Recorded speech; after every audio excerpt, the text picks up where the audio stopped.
You're welcome to this session of The Man Engineer. Today we are joined by Mr. Eddie Mugulusi, who is the CEO at Fab Creations Limited, a food and beverage manufacturer. You're most welcome. Thank you.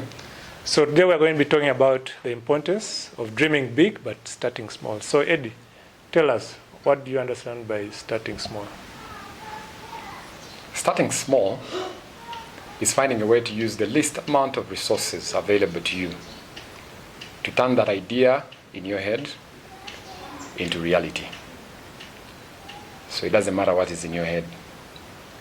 There are so many ways it can be done, and there's always that attempt to start in a big way.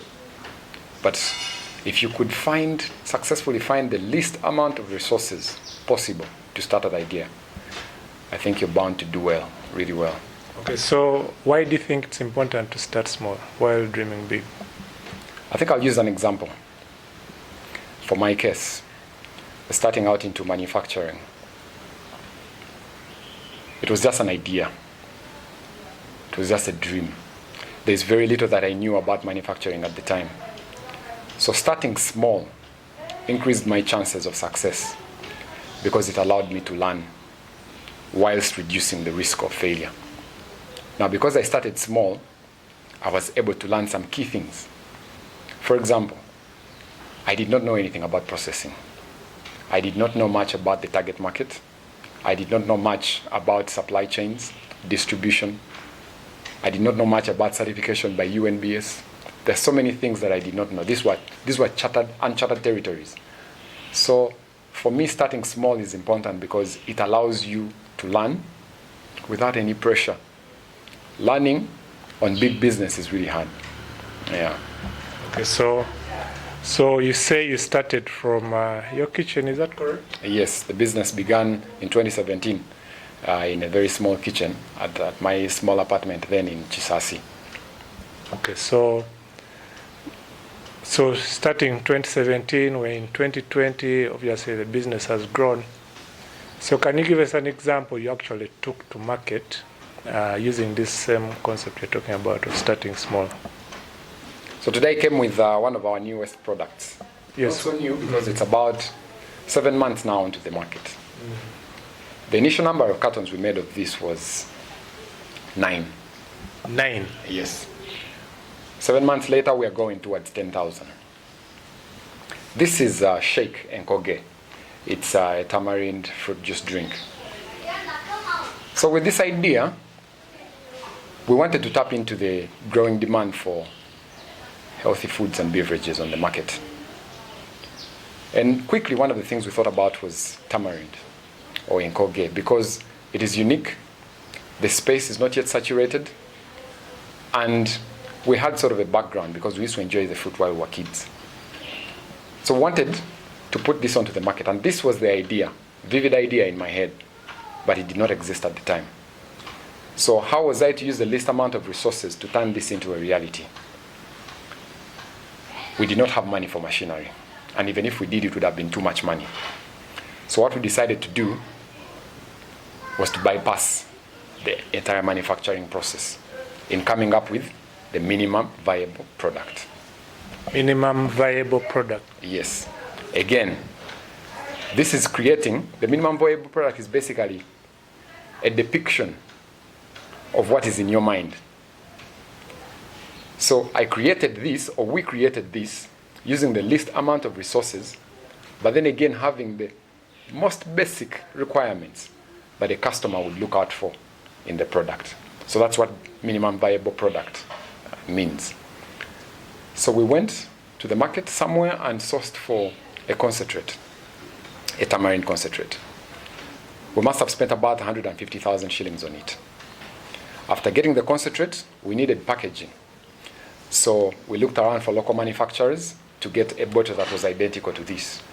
That bottle, I remember, cost us about 250 shillings a piece. Together with a friend of mine, we embarked on some artwork. He's a graphic designer.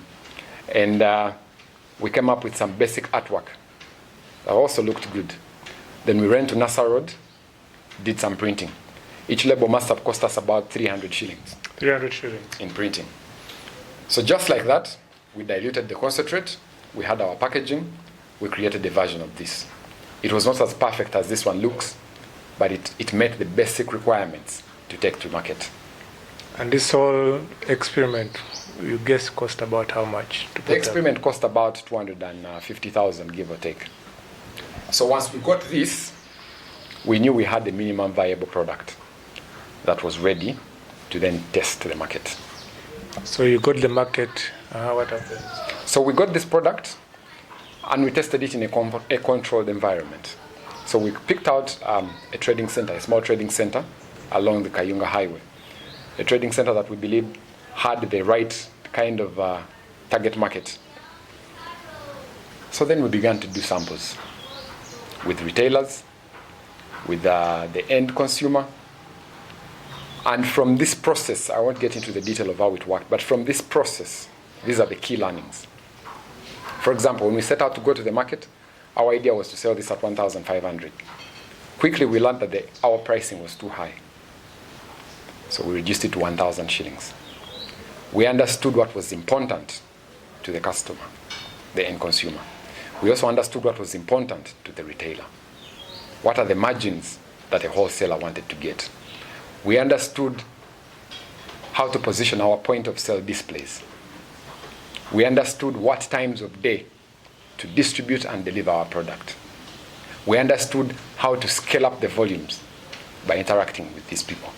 So there are so many things that small minimum viable product allowed us to learn. And it is this information that we were looking for. Yes.